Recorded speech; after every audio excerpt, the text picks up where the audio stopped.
বাজারের কাঁচা আম দেখে ভাবলাম আচার বানাবো, কিন্তু পেট বলল না ভাই, আজকে একটু জম্পেস কিছু চাই। তাই কাঁচা আম বাদ দিয়ে নিয়ে নিলাম পাকা আম, আমের ফুরুলি বানাতে। পাকা আম দিয়ে আবার আমের বড়া হয়? প্রথম থেকে আমার রিয়াকশন এরকমই ছিল, বাট যখন নিজে বানিয়ে খেলাম নিজেরই বিশ্বাস হয়নি এত সুন্দর হতে পারে। তাই আর দেরি না করে দেখিয়ে দিই কিভাবে বানিয়েছি।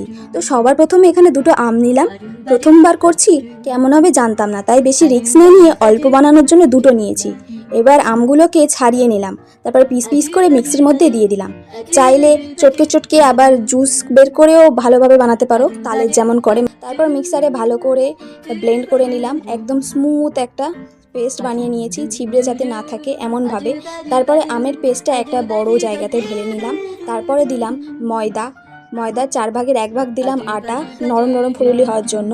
তারপর অল্প চিনি, কারণ আমেরও মিষ্টি আছে আর পাউডার দুধও দেবো, তাই জন্য মিষ্টিটা একটু পরিমাণ মতো কম রেখেছি চিনি দেওয়াটা। আর সবশেষে একটু নুন দিয়ে মাখিয়ে নিলাম। অল্প অল্প করে জল দিতে থাকবো পারফেক্ট একটা ব্যাটার বানানোর জন্য। ব্যাটারটা মাখাতে মাখাতে মাঝে দিয়ে দিলাম 1/2 চামচ মতো বেকিং সোডা আর অল্প কালো জিরে। 10 মিনিটের জন্য একটু রেখে দেবো। তখনই মনে পড়লো যে আমি চালের গুঁড়ো দিইনি, তো এখানে তারপরে কিছুটা চালের গুঁড়ো দিয়ে দিলাম, দিয়ে আবারও ভালো করে মাখিয়ে 10 মিনিটের জন্য রেখে দিলাম। 10 মিনিটে রাখার আগে দেখে নাও কেমন ব্যাটারটা হয়েছে, না খুব পাতলা না খুব মোটা, এরকম টাইপসের। তারপরে 10 মিনিট অপেক্ষা করলাম বসে বসে। 10 মিনিট হয়ে গেলে ওভেনে কড়াইটা বসিয়ে দেবো, তাতে তেল দিয়ে গরম হতে দিলাম, আর এদিকে ভালোভাবে ব্যাটারটা মাখিয়ে নিলাম।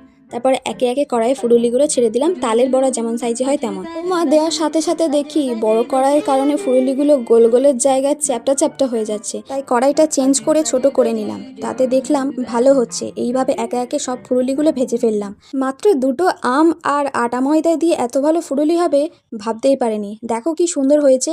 পাকা রাঁধুনি না হলেও ভালো করেছি, কিন্তু ভাগ্যিস রান্নাটা মোটামুটি পারি। নতুন ধরনের খাবার বানিয়ে খেতে পারলাম। এবার তোমরা কমেন্টে জানিও কেমন বানিয়েছি, আর ভিডিওটি ভালো লাগলে অবশ্যই লাইক করে দিও। বাই, আজকের মতো টাটা।